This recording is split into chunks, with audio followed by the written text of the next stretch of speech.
नमस्कार। शारदा बाल निकेतन के YouTube चैनल में आप सबका स्वागत है।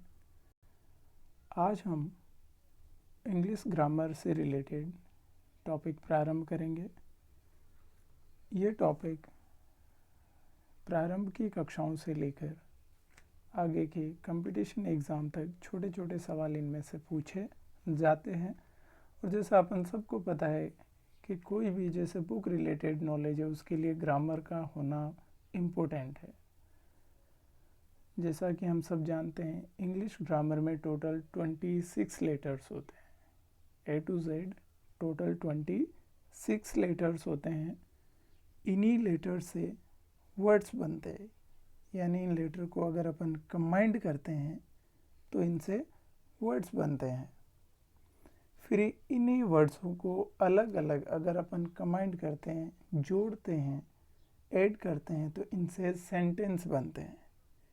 यानी हमें सेंटेंस बनाना हो तो ये वर्ड्स हमें चाहिए, यानी अलग अलग वर्ड्स को अपन कंबाइंड करके कोई सेंटेंस बनाते हैं। तो सेंटेंस की डेफिनेशन क्या होती है? A group of words which gives us a sense और मीनिंग।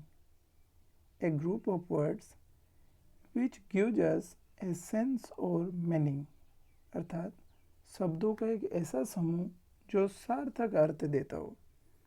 यानी कोई भी सेंटेंस है जो हमने वर्ड्स की हेल्प लेके बनाया, वर्ड्स को कंबाइंड करके बनाया, वो हमें सेंस देना चाहिए। यानी ऐसे नहीं अपन ने ग्रामर के रूल में उसको सेट कर दिया, नहीं, हमें उसका प्रॉपर सेंस आना चाहिए। यानी वो सेंटेंस कहना क्या चाहते हैं उसका एक अर्थ निकलना चाहिए। हमारे ग्रामर में इसी प्रकार जो जितने भी सेंटेंस बने हैं उनके अलग अलग जो पार्ट्स होते हैं उनको अपन पार्ट्स ऑफ स्पीच कहते हैं। तो आज हम पार्ट्स ऑफ स्पीच का अध्ययन करेंगे। पार्ट्स ऑफ स्पीच मुख्य रूप से 8 होते हैं। यानी ये अलग अलग 8 जो पार्ट्स है वो मिलकर हमें एक सेंसेबल सेंटेंस देते हैं। अब इसमें से जो अपना पहला पार्ट है वो होता है नाउन, यानी संज्ञा। दूसरा जो पार्ट है वो होता है प्रोनाउन, यानी सर्वनाम। प्रोनाउन कौन से होते हैं? वो वर्ड्स जो नाउन को रिप्लेस करते हैं। थर्ड पार्ट है जो अपना पार्ट्स ऑफ स्पीच का, वो होता है वर्ब, यानी क्रिया। यानी कोई भी काम जो अपन ने किया वो वर्ब के अंतर्गत आता है, इंटरनल आता है। नंबर 4 पे आता है एडवर्ब, यानी क्रिया विशेषण। यानी वर्ब में कुछ वर्ड अपन जोड़ के उसकी जो क्वालिटी बताएं। नंबर 5 आता है प्रीपोजिशन, यानी संबंध बोधक शब्द। यानी वो शब्द जो हमें किन्हीं चीज़ों के बीच कनेक्शन बताए कि इनका रिलेशन क्या है, संबंध क्या है, स्थिति बताने वाले। छठा जो इसका पार्ट है वो है एडजेक्टिव, यानी विशेषण। यानी ऐसे वर्ड जो नाउन है, प्रोनाउन है, उसको क्वालिफाई करे, उसकी विशेषता बताए। नंबर 7 है कंजक्शन, यानी योजक शब्द। ऐसे शब्द जो कंबाइंड करते हैं, सेंटेंस को जोड़ते हैं दो अलग अलग सेंटेंसों को। और इसका जो आखिरी पार्ट है 8वां, वो है इंटरजेक्शन, यानी विस्मयादि बोधक, सरप्राइज रिलेटेड थिंग्स को बताने वाले, या सडन कोई होने वाली चीज़ है उसको बताने वाले। अब अपन पार्ट्स ऑफ स्पीच की जो अलग अलग पार्ट्स है उनमें से जो फर्स्ट है नाउन, उसकी स्टडी करेंगे, अध्ययन करेंगे। और नाउन की जो डेफिनेशन है हम सब ने स्टार्ट के क्लासों में पढ़ रखी है। जैसा अपने सिंपली बुक में लिखा है, name of any person, place और thing that called the noun. यानी किसी भी व्यक्ति, स्थान या वस्तु का जो नाम है उसे संज्ञा कहते हैं। लेकिन अगर इसको सिंपली वर्ड में कहें तो नाउन इज ए नेम, यानी जो कोई भी चीज़ है जिसको अपन देख सकते हैं, फील कर सकते हैं, टच कर सकते हैं, वो ही नाउन। यानी दुनिया में जिस किसी भी चीज़ का नाम दिया हुआ है वो नाउन है। अब नाउन को अलग अलग अगर पार्ट्स में डिवाइड करें तो मुख्य रूप से नाउन दो प्रकार की होती है। पहली होती है कॉन्क्रीट नाउन, यानी मूर्त संज्ञा, जिसको अपन टच कर सकते हैं, छू सकते हैं और देख सकते हैं, यानी ऐसी संज्ञा जिसको अपन टच कर सकते हैं, देख सकते हैं, यानी टचेबल और सीइंग दोनों होनी चाहिए। ये होती है मूर्त संज्ञा यानी कॉन्क्रीट नाउन। सेकंड जो इसका पार्ट है वो होती है एब्स्ट्रैक्ट नाउन यानी अमूर्त संज्ञा।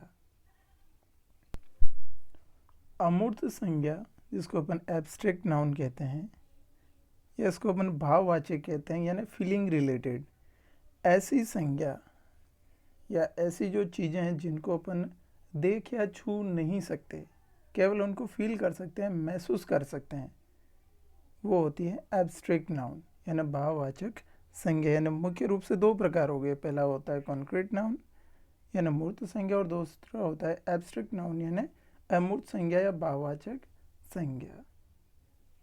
अब जैसा कि प्रारंभ की कक्षाओं में हमने पढ़ा था कि कॉन्क्रीट नाउन के 4 प्रकार होते हैं।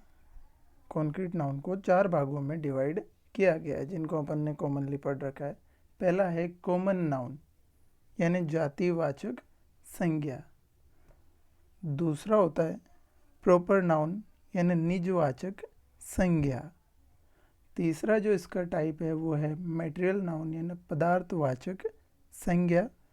चौथा इसका जो प्रकार है वो है कलेक्टिव नाउन यानी समूहवाचक संज्ञा।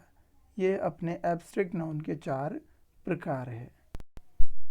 अब अगर इन चारों प्रकारों को वापस देखें तो कॉमन नाउन कौन सी होती है, यानी जो क्या करती है, शो करती है किसी कंप्लीट क्लास को यानी संपूर्ण जाति को, पूरी क्लास को क्वालिफाई करती है या उसको रिप्रेजेंट करती है, वो होती है कॉमन नाउन। जैसे यहाँ अपन एग्जाम्पल में देख पा रहे हैं, पेन है, पेंसिल है, बॉय, बोर्ड, बॉक्स एक्सेट्रा, यानी जो पूरी क्लास को क्वालिफाई करे वो होती है कॉमन नाउन। दूसरा इसका जो प्रकार है प्रॉपर नाउन यानी निजवाचक संज्ञा।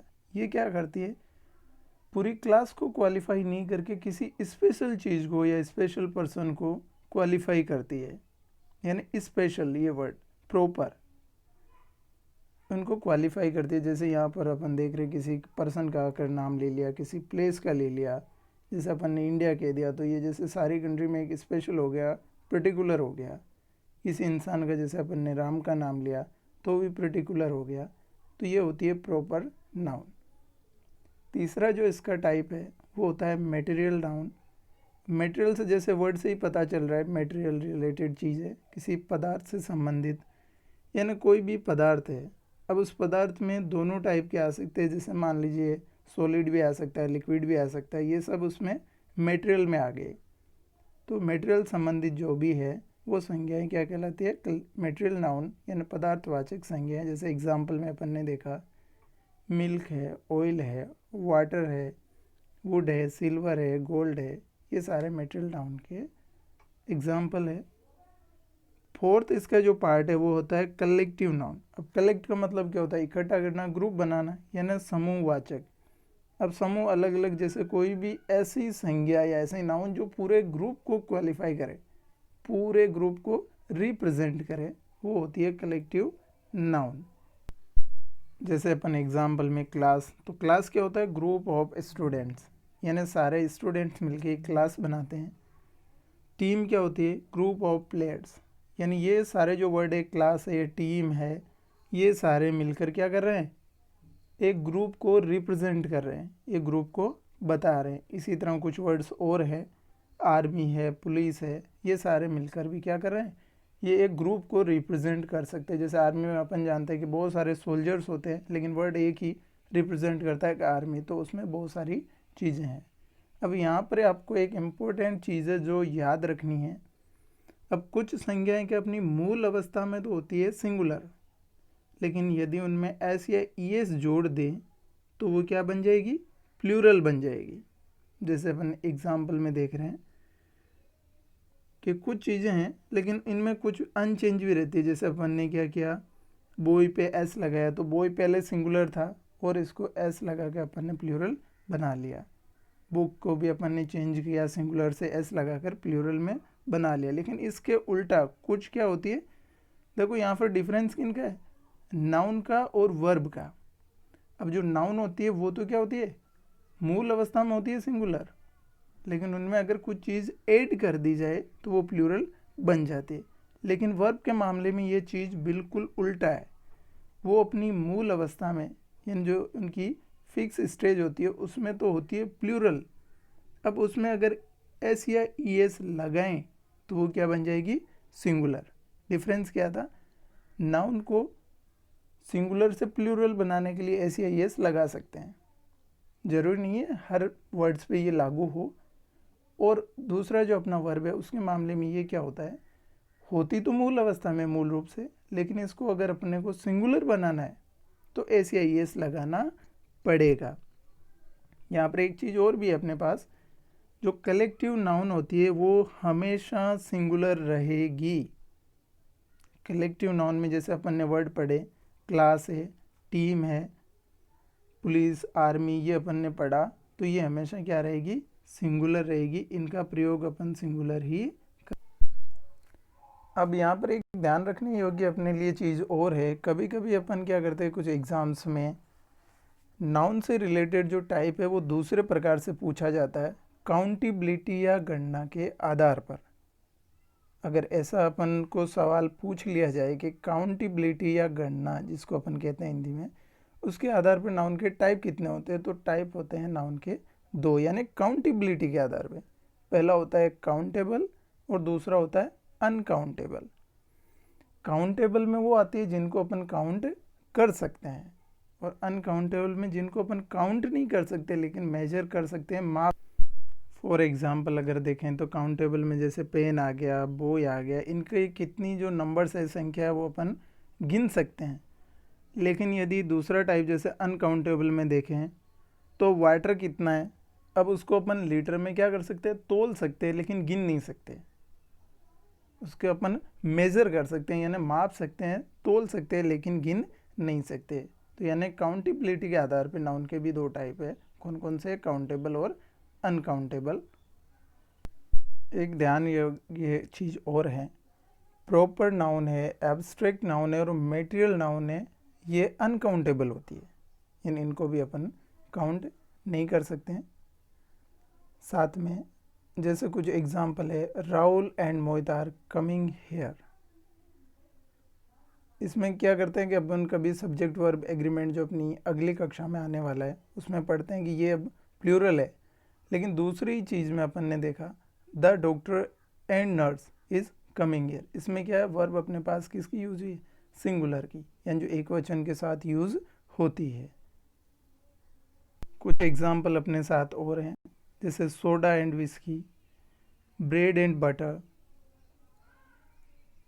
फिर आगे जैसे अपन ने दिए सिकल एंड हमर, gown and glory, house and carriage, ये हमेशा इनके साथ सिंगुलर वर्ब ही यूज़ होती है। यानी कहीं भी जैसे आर्टिकल दे रखा है ए एन द, तो एक वचन होगी, और अगर इनके साथ मान लो आर्टिकल के साथ कोई संज्ञाएं लगी है तो वो बहुवचन के साथ प्रयोग होगी। तो इस प्रकार से आज अपना नाउन का जो टॉपिक है वो समाप्त होता है।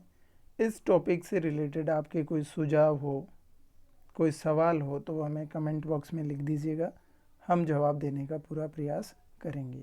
धन्यवाद।